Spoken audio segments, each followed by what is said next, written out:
আসসালামাইকুম, আমি চাঁদনি চলে আসলাম নতুন একটা ভিডিও নিয়ে। সকালবেলা উঠে বাসি কাজকর্ম সেরে নিয়েছি।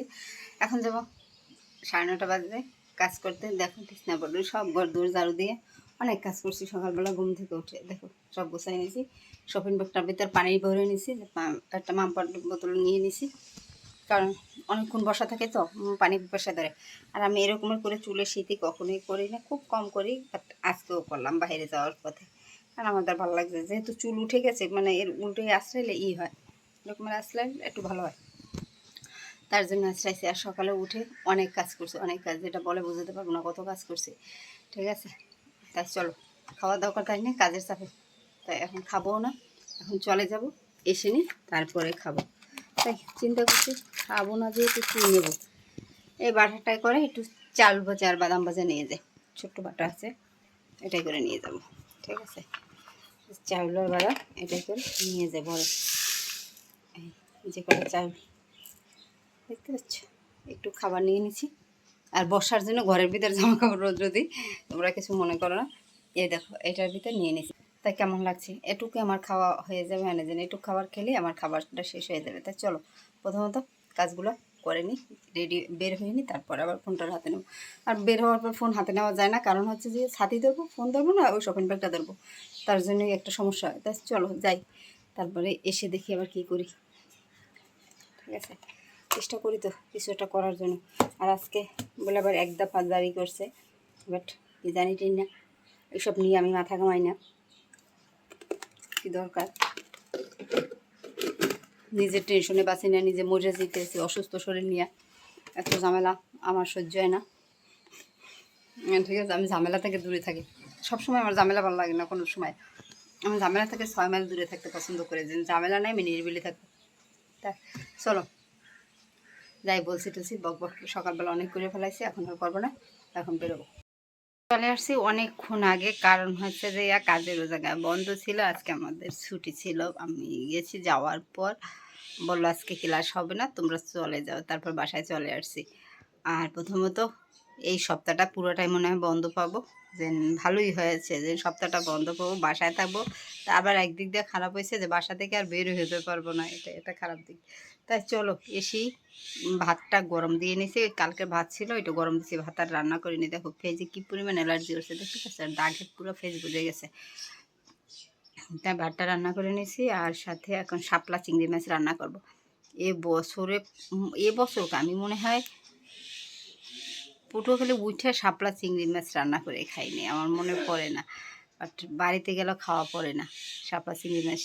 এখন দেখি ফ্ল্যাটে সবাই শাপলা চিংড়ি খায়, আমার তো দেখি লোভনীয় লাগছে, করার কিছু না, অনেক লোভ পাইয়া গেছে। তা আজকে শাপলা চিংড়ি রান্না করবো, তার জন্য এখন চলে যাবো ঝটপট রান্না করার দিকে, যেহেতু ভাত হয়ে গেছে তরকারিটাই দেখো ছিল, কালকে শরীর যে অসুস্থ হয়ে পড়ছে, খাওয়া দাওয়াই করতে পারিনি, তাই ভাতটা ছিল, এটা গরম দিছি। তাই এটা হলো শাপলা, জীবনে প্রথমবার আমি শাপলা কিনে নিয়ে আসছি, কারণ আমার অভিজ্ঞতা নাই শাপলা রান্না করার, বাট ফ্ল্যাটের সবাই শাপলা খাচ্ছে এবং দেখে আমার তো খুব ভালো লাগছে, যে শাপলা খেতেও ইচ্ছা করছে, কি আর করবো। তারপর শাপলা নিয়ে আসলাম, শাপলাটা প্রথমত সেদ্ধ করে নিলাম, কারণ শাপলার যে উপরে লাল লাল কালারটা ভালো লাগে না, তা সেদ্ধ করে কালারটা সবুজ করে নিলাম।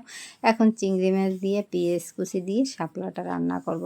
একটু শাপলায় নারকেলের যদি দুধ নিয়ে দেওয়া যায় তাহলে বেশি ভালো লাগে খেতে, মনে হয় যেটা, আমি জানি না সঠিক, তোমরা একটু জানাই, কিন্তু আমার মনে হইতেছে নারকেলের দুধ দিলে একটু ভালো লাগতো। আর যেহেতু পাঞ্চা পাঞ্চা একটা জিনিস, এটা পানি জাতীয় জিনিস, হালকা একটু চিনি মেরে দেবে তাহলে ভালো লাগবে বেশি। তাই এই যে হালকা একটু হলুদ দিয়ে দিলাম, এইসব সবজিতে বেশি হলুদের দরকার হয় না, হালকা একটু দিলেই হয়। তারপরে শাপলাটাকে রান্না করতেছি, একটু হালকা কালারের জন্য মরিচের গুঁড়োটাও দিয়ে দিছি, কাঁচামরিচ দিছি, আবার একটু মরিচের গুঁড়া দিছি, কালার আসবে তার জন্য। আর আমি তো কখনোই রান্না করি না, তোমরা দেখে বলো যে আমার রান্না করাটা শাপলা সঠিক হয়েছে কিনা, না ভুল রান্না করছি, কমেন্ট করে জানাতে পারো। এই যে শাপলাগুলো কষিয়ে নিয়ে দিয়ে দিলাম, এখন ভালো করে কষিয়ে নিই, নাড়াচাড়া করে যে কষা কষা করে, তারপরে হালকা একটু ঝোল দিয়ে শাপলাটা রেখে, আমি একটু ঝোল ঝোলও খাবো শাপলাটা।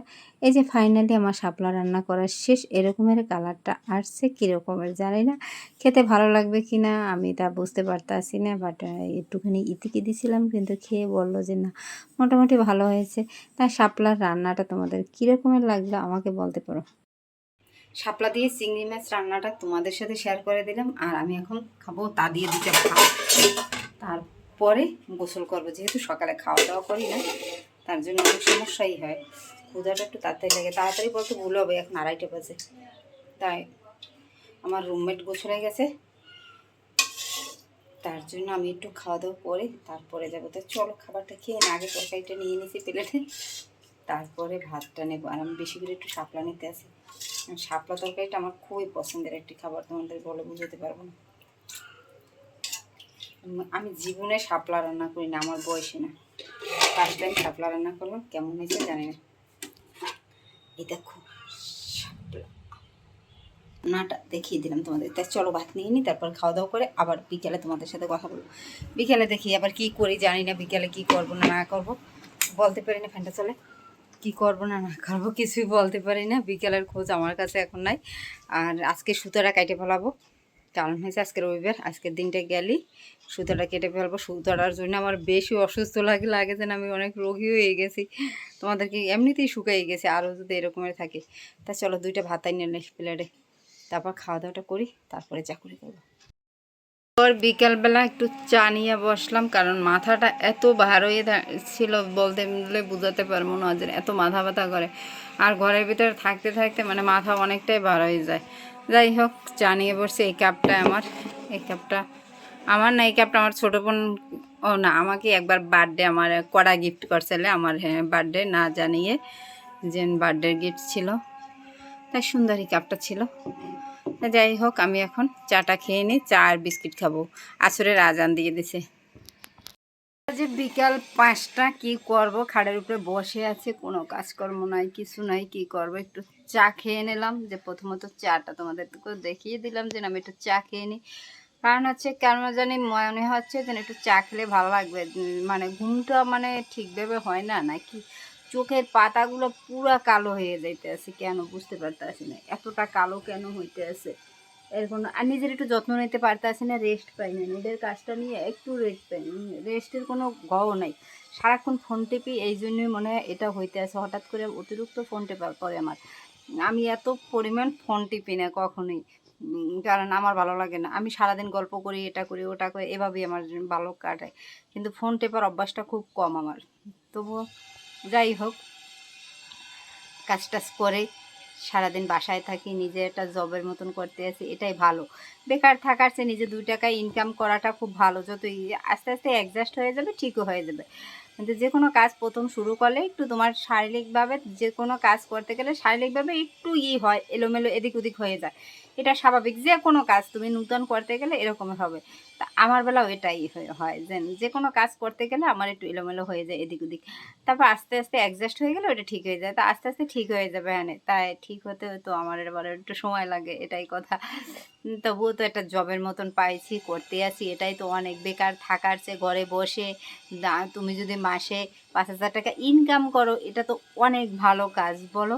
আর ঘরে বসে যদি করতে পারো, যেহেতু আমার বাসা ওয়াইফাই আছে, আমি কাজটা করতে পারি, হ্যাঁ, তার জন্য ভালোই লাগে আমার দ্বারাও করতে। এই হলো কথা।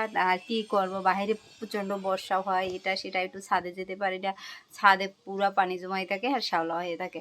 আজকে মনে হয় 1 মাস পরে একটু ছাদে গেছিলাম, একটা জামা রৌদ্র দিতে, হালকা একটু রৌদ্র দেখছি, এই জন্য। আর আজকে কী আর বলবো তোমাদেরকে, শাপলাটা দিয়ে এত ভালো ভাত খাইছি বলে বোঝাতে পারবো না, অনেক ভালো ভাত খাইছি।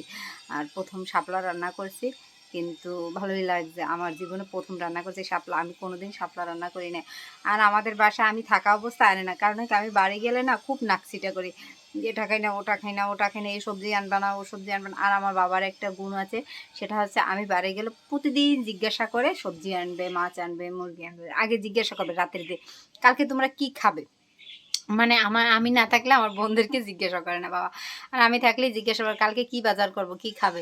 কারণ সকালবেলা তো ঘুমাই থাকি, বাবা বাজারে যায়, আর সকালে ঘুমাই থাকার কারণে বাবা বাজারে যাবে যখন, তখন তো বাবা মানে আমরা ঘুমাই থাকবো, তো বাবা বাজার করে এসে আমাদেরকে ডাকে যে বাজার নিয়ে আসছি।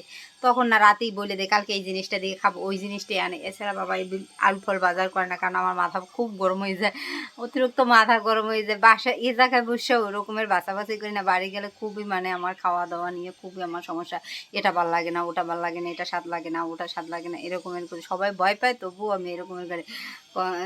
যাই হোক, অনেকক্ষণ কথা বললাম, গল্প করলাম, দেখো কিভাবে দিনটা কাটে। আর বসে বসে নেটের কাজ করি আর ভিডিও করি, এটাই আমার কাজ। তাই চলো, আজকে তো অবস্থা খারাপ, আবার ফেসবুকের নেট বন্ধ করে দিয়েছে, তারপর ওয়াইফাই বন্ধ করে দিয়েছে, ওয়াইফাই সরি ফেসবুক বন্ধ করে দিয়েছে আর হোয়াটসঅ্যাপ বন্ধ করে দিয়েছে। হোয়াটসঅ্যাপ আর ফেসবুকে কথা বলা যায় না, এখন দুইটাই বন্ধ আছে। আমার দুইটা নিয়ে সমস্যা নেই, দেখেন আমি তো কারোর সাথে কথা বলি না, এই জন্য আমার কথা বলা নিয়ে সমস্যা। বাড়িতে বোনদের সাথে একটু ইমুতে কথা বলি, আর মেজো বোনটার ফোনটায় জানি কী হয়েছে, ইমুতে ফোন দিলেই ফোন কেটে যায়। তাই যাই হোক, এখন একটু চুলটা শুকাবো, বসে বসে গোসল টোসল করলাম মাত্র। প্রথমত এবছরে তালের পিঠা তো খেতেই হবে বর্ষার দিনে, এটা একটা নতুন খাবার না, পুরানো এই খাবার গ্রাম অঞ্চলে, তাই তালের পিঠাটা সবাই পছন্দ করে। আর আমিও আজকে বাসায় তালের পিঠা বানাবো, বাড়ি থেকে চালের গুঁড়ো এবং নারকেল পাঠালো। আর এই তালটা আমাদের সিরিজে ঝাড়ু দেয় ওই বুয়া দিয়ে গেছে আমাকে, সুন্দর তালের কালারটা যেরকমের, তালটা ওই রকমের মিষ্টি ছিল। তাই তালটা দিয়ে আমি একটু তালের পিঠা করে নিই খাওয়ার জন্য। প্রথমত তালটাকে জাল দিতে হবে কড়াইতে নিয়ে, কারণ হচ্ছে যে তালটা কাঁচা ছিল, তাই এই যে দিয়ে দিলাম গুড় দিয়ে, খেজুরের রোয়া পড়া গুড় দিয়ে গোলাটা সুন্দর করে গুলে নিতে আসি, যে গোলাটা সুন্দর করে করে নিই। প্রথমত এটার ভিতর আর একটু দুধের গুঁড়া দিয়ে দিতে হবে, তাহলে আর একটু স্বাদ হবে। এটা আমার ইউনিক কথা, যে দুধের গুঁড়া দিলে আর একটু স্বাদ হবে, তোমরা দিলেও পারো না দিলেও পারো। আর প্রথমে তো গুড়টা দিয়েছি, কারণ হচ্ছে যে কালারটা ভালো আসবে তার জন্য, যেহেতু গুড় বাসায় আছে কেন আবার চিনি খরচ করব তার জন্য। আর গুড়টা ছিল যে খেজুরের রোয়া পড়া গুড়, তার জন্যই দিয়ে দিচ্ছি, যে রোয়া পড়া গুড়টা পিঠার সাথে খাটিয়ে দিই, তাহলেই খাওয়া হয়ে যাবে। তারপরে নারকেল কুচিয়ে এনেছি, কিছুটা নারকেল কুড়াইয়ে দেবো, কিছুটা কুচি কুচি কুচি কুচি করে নিয়েছি, দেখতেই পাচ্ছ। আর যত পিঠায় নারকেল বেশি দেবে তত পিঠা খেতে ভালো লাগবে, তাই এখন আমি নারকেলটাও দিয়ে দেবো এটার ভিতর। আর প্রথমত গোলাটা করে রাখছি, যেহেতু এটা কলের গুঁড়ি ছিল শুকনা, তার জন্য। আর এই যে প্রতিটা খিলি বানিয়ে এনেছি, এটা কাঁঠাল পাতার খিলি বলে সবাই, তাই এটা করে রাইস কুকারে এখন বসাইয়ে দেবো পিঠাটা বানানোর জন্য। আর ফাইনাল পিঠাটা কীরকমের হয় সেটাও তোমাদেরকে দেখিয়ে দেবো। আর আজকে আমার ভিডিওটা আর কন্টিনিউ, এই দেখো আমার পিঠা কন্টিনিউ করব না, এখন শেষ করে দেব, কারণ হচ্ছে ভিডিওটা অনেক বড় হয়ে যাচ্ছে তার জন্য। আর পিঠাগুলো খেতে অনেক ভালো হয়েছে, যেটা বলে বোঝাতে পারবো না। ছোট ছোট পাতা ছিল, পাতা বেশি বড় ছিল না। কার কোথা থেকে ভালো লাগছে ভিডিওটা তারা সবাই আমার চ্যানেলটাকে সাবস্ক্রাইব করে দেবে, লাইক করে দেবে, কমেন্ট করে দেবে, বেল বাটনটি অবশ্যই অন করে দেবে প্রতিদিনের ভিডিওর নোটিফিকেশন পাওয়ার জন্য। সবাই আল্লাহ।